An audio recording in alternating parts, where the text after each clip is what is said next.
Thank you. So now we will invite the audience for some questions.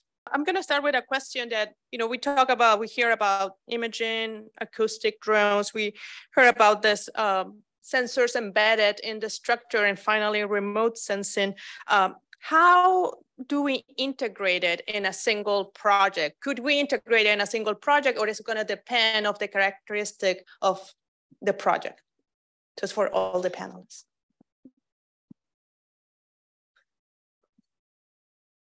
Go in order, okay. Can we? Yes. Can we? First answer, yes, we can. But how? How? Give me a little bit more details here. This is a really good question. I would, without having a concrete example, I think it generally is going to be dictated by what question you're answering, or what question you're trying to answer, and how you integrate the because the issue, and it's nice that you brought it up, is that in general there's no one sensing technology that's going to tell us everything. It's all about integrating different kinds of information, whether it's visual, whether it's electromagnetic, because you're going to be looking at different parts of in our case, different parts of the structure. So it's, I don't think we can answer the question without the application, but it is all about taking what question we're trying to answer and using the appropriate tools to do it, and recognizing that no one tool will likely do it. I'd like to add to Eric's comments on this question.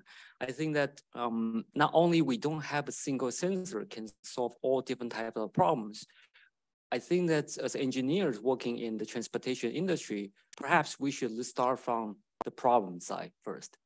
You want to identify the problem and look for the technology. Perhaps you don't need remote sensing technologies to solve the problem. Perhaps you can use the contact sensors to solve the problem.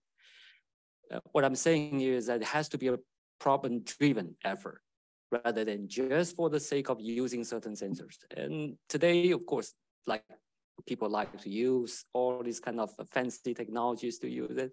However, we also heard about this constraint from the cost and the maintenance. In order to make sure the solution can be practically implemented, we want to make sure that we propose the most efficient solution that can be used by the stakeholders. Yeah, I think to answer the question, I think, of course, yes, it can be integrated.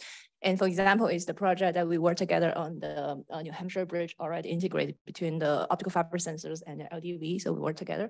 We could also work with, integrate with other sensor technology, because I think that's very helpful to understand, to get a solution from different ways, and then you used to call the sensor fusion, right? So understand better what this means, especially answer the question the end users need to answer. So I think it will be good to integrate in of course, based on what's the problem and what's the application. Yeah, thank you.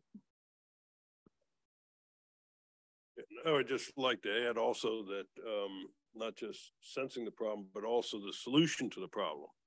You know, what are the available repair tools that you have? Now, some concrete, for example, concrete, if you put sealers on it at an early stage, you can extend the life 20, 30 years, but once it's at a severely damaged state, attempting repairs are not so easy. So it's the problem, the sensing, and the potential solutions.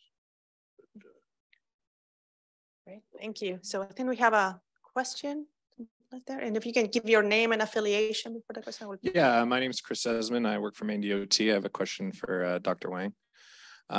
So with the optical sensors, we've talked about how we're trying to build bridges to last, you know, in excess of 100 years. How rugged are those sensors? Are those things that need to be replaced, or are they going to last the life cycle of a new bridge with freeze thaw, vibration, things like that? Yeah, thank you very much for the question. I think it's a very good question. So that's why I think so first, for the fiber itself is can well known to survive in harsh environments. So we already have also fiber cables under the sea for the data transmission, right? So that's been there for many years. Another problem for the sensors, actually, we have been trying to adjust is the packaging the sensors. So including our group try to embed in the sensing textile, and some other people using different kind of cables to protect the fiber. Actually, in Europe and in Asia, actually a lot of companies and government have already installed the fiber sensors in the high the high-speed railway system, the high tall towers, high buildings. A lot of places actually are trying. This is emerging, and a lot of people are using the fiber sensors for all these smart structure health monitoring.